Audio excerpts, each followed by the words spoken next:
Rádio Alerta Geral. Bate-papo político com os jornalistas Luzenor de Oliveira e Beto Almeida. E o nosso bate-papo político desta sexta-feira é especial, porque temos hoje a presença do advogado, professor da área previdenciária, Paulo Bacelar, que sempre aos sábados está conosco, tirando a sua dúvida, dando orientação e apresentando esclarecimentos sobre a área da Previdência Social. E eu quero conversar com o professor Paulo Bacelar, ao lado do jornalista Beto Almeida, sobre as dificuldades que os segurados da Previdência Social têm para obter um benefício junto ao INSS e também a espera no âmbito da Justiça Federal. Professor Paulo Bacelar, seja bem-vindo nesta sexta-feira ao Jornal Alerta Geral. E a minha primeira pergunta é em cima de questionamentos feitos pelos nossos ouvintes. Vale a pena, quando a porta do INSS é fechada, quando um pedido de benefício é negado, vale a pena o segurado ou a segurada bater na porta da Justiça Federal? Nesse caso, terá respostas mais seguras, mais rápidas? Bom dia! Bom dia, Luzenor, bom dia, Beto Almeida, bom dia a todos os ouvintes do nosso programa. Luzenor, eu sou professor há muitos anos, atuei muito tempo no INSS, tenho um conhecimento também por causa dessa relação que eu tinha com o INSS em relação ao processo administrativo previdenciário. Hoje, como advogado, eu tenho socorrido muitas vezes a justiça também. E não é só a justiça que o segurado pode socorrer quando o INSS nega um benefício ou não reconhece o direito de um benefício a um segurado.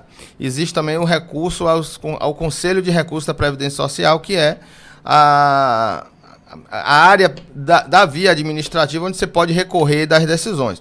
O que eu quero dizer com isso? Que depende muito de cada caso.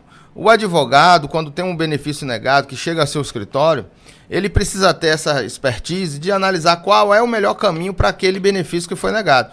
Ele pode ter uma revisão administrativa do próprio INSS, dentro do próprio INSS, com as normativas próprias do INSS, como ele pode ser encaminhado para um conselho de recurso, onde vai ser julgado uma das juntas de recurso, que também é nacional, não é só local. E existe a outra opção, que é a Justiça Federal, que aí tem duas opções, né? Ou juizados para causas até 60 salários mínimos e a Justiça Federal comum, que é acima de 60 salários mínimos. Então, isso tudo vai depender de cada caso, se é um BPC, se é uma aposentadoria especial com maior complexidade. Então, o advogado, ele tem que ter essa noção e um conhecimento vasto, tanto na área administrativa como na área judicial, para saber qual é o melhor caminho, porque existem coisas boas na justiça e existem coisas boas no Conselho de Recursos, e aí o advogado precisa ter essa diferenciação.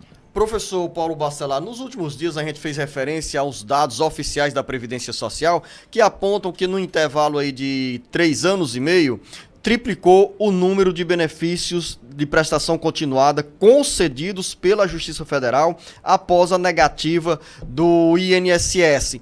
E esses números chamam também a atenção porque são entendidos como um sinal de alerta para as despesas sempre crescentes na área da Previdência Social. Nesse caso do BPC, essas decisões adotadas pela Justiça Federal, quando favoráveis aos segurados, aos beneficiários, tem tempo de validade ou o BPC é concedido de forma definitiva no âmbito da Justiça Federal? Não, Luciano, todo benefício assistencial, seja ele concedido administrativamente ou judicialmente, ele vai passar para a regra da lei, que é que o INSS poderá revisar o benefício a cada 2 anos. Então, se o segurado tem um benefício, o segurado não, né? Porque quem recebe um BPC possivelmente não contribuía, então não é um segurado. Mas o beneficiário, que a gente chama do BPC, ao conceder esse benefício, sendo na justiça ou na via administrativa, ele tem um prazo de 2 anos para renovar o CAD único, né? Então, o CAD único é a partir de 2018, se eu não me engano, ele passou a ser obrigatório para concessão e manutenção do benefício. Então, mesmo que o benefício seja concedido judicialmente, implantado judicialmente, o INSS, ao verificar que aquela pessoa não atualizou o seu cadastro do cadastro único com a sua família, num período máximo de 2 anos, ele pode suspender o benefício e o segurado terá um prazo de 120 dias para regularizar, para aquele benefício voltar a ser estabelecido. Outra coisa, quando há uma mudança no grupo familiar, quando algum membro do grupo familiar adquire uma renda que não tinha na época da concessão do benefício, esse benefício também pode ser revisto e também é uma das causas também de suspensão do benefício, nesse caso revisto pelo INSS. Professor Paulo Bacelar, tem também aqui conosco o jornalista Beto Almeida. Lembrar para você, ouvinte internauta, que o BPC, Benefício de Prestação Continuada, é garantido aos idosos acima de 65 anos de idade, de baixa renda, quando dentro de casa a renda per capita é inferior a 1/4 do salário mínimo, e também assegurado às pessoas com deficiência. Jornalista Beto Almeida, bom dia. Bom dia, Luzenor. Bom dia ao professor Paulo Bacelar. O Luzenor fez um questionamento, professor Paulo, que é exatamente no aumento que tem tido no número, por exemplo, de ações judiciais para quem busca exatamente benefícios, vamos dizer assim, assistenciais em sua maior parte. Eu não estou falando não só apenas dos direitos de pessoas que contribuem para a Previdência, mas daqueles que não contribuem, que têm direito aos benefícios assistenciais. E se você observa o seguinte, o senhor falou por que o Luzenor questionou por que tem aumentado tanto essas decisões judiciais e se isso é válido, o senhor diz, olha, tem que analisar essa questão, por exemplo, primeiro, se vale a pena fazer um recurso administrativo, mas eu tenho observado meio que o governo fica questionando essas decisões judiciais, inclusive estranhando o fato de que tem aumentado muito o número de decisões na justiça favoráveis a quem recorre. E eu pergunto para o senhor o seguinte, o INSS aí, o governo federal principalmente, não está num descompasso não? Porque a impressão que dá é que se você entrar por via administrativa, o recurso não sai. É preciso você recorrer à justiça. Então assim, o que há de errado em princípio em haver esse aumento no número de concessões via judicial? Olha, existem vários fatores, né? Não existe um só, mas eu citaria o seguinte, o STF decidiu que a renda per capita de 1/4 familiar é inconstitucional e aceita pelo menos metade, né? Meio salário mínimo. Então, uma família com 5 pessoas, no INSS, uma pessoa com 5 pessoas na família, se uma recebe um salário mínimo, essa renda passa porque fica abaixo de 1/4 salário mínimo. Na decisão do STF, se tiver 2 pessoas, uma recebendo salário mínimo, já passa também da renda. A renda já fica aceita, né? Então, é uma decisão judicial que traz um benefício muito grande para aquela pessoa que deseja o benefício. Por quê, Beto? Porque na via administrativa, a questão é objetiva, é renda abaixo de 1/4 do salário mínimo, objetiva. Quando você vai para a justiça, aí você tem 2 faces da mesma moeda. O juiz, ele encaminha uma assistente social para ver a realidade daquela pessoa, porque o benefício assistencial, mesmo que para pessoas que não contribuem, mas não é para qualquer um. Existe o princípio da seletividade. A Constituição selecionou para quem tem direito ao BPC. Correto. Pessoas de baixa renda e estado de miserabilidade.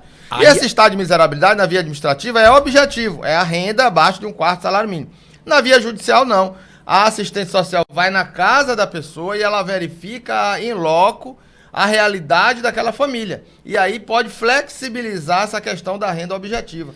Ao mesmo tempo que essa visita social também pode dificultar a concessão do benefício, porque a pessoa, se tiver um carro, se tiver uma moto, se tiver uma casa bem estruturada, na época que a pessoa tinha dinheiro e tinha condições de trabalhar, manteve uma casa boa e na velhice chega, não tem condições, não tem renda, a assistência social tira a foto da casa e o juiz indefere um benefício, às vezes, por conta de uma cama box, ou por causa de um computador, ou por causa de um carro na garagem. Então, essa visita social, essa decisão judicial, ela tem 2 faces. Na visita, ela vê o estado realmente de miserabilidade da pessoa e pode também ter questões de análise que não tem nada a ver com a renda. O fato é, então, Luzenor, e eu acho que para quem está nos ouvindo, eu acho que vale a pena hoje recorrer numa decisão à justiça e não aguardar apenas por uma questão administrativa, por uma decisão administrativa.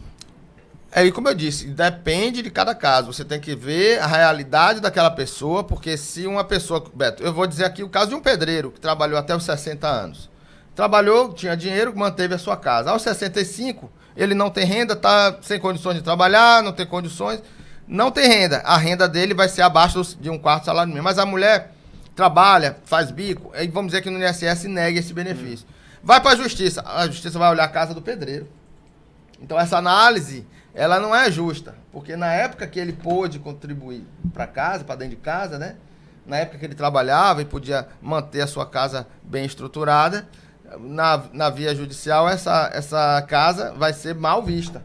E aí na via administrativa ela é melhor. Então vai depender muito de cada caso. Nesse caso, a via administrativa seria o melhor caminho, um recurso. Demora mais, tem menos servidores para analisar, mas aquilo que a gente fala muito na advocacia, Beto, é melhor o mais tempo que dê certo do que o rápido para ser negado logo de cara. Então, depende muito e por isso que a gente tem que avaliar caso a caso. Hoje, no bate-papo político, com a presença de um convidado especial, o professor e advogado Paulo Bacelar, que neste sábado, às 7 horas da manhã, estará conosco para responder as perguntas encaminhadas ao longo da semana ou do último mês à produção do jornal Alerta Geral. Hoje nós temos um banco, um arquivo, professor Paulo Bacelar, com mais de 250 perguntas e estamos tentando encontrar tempo para atender aos nossos ouvintes que nos encaminharam esses pedidos de orientação sobre os benefícios da Previdência Social. E daqui a pouco eu volto com o professor Paulo Bacelar, dando sequência a este nosso bate-papo muito especial na área da Previdência Social.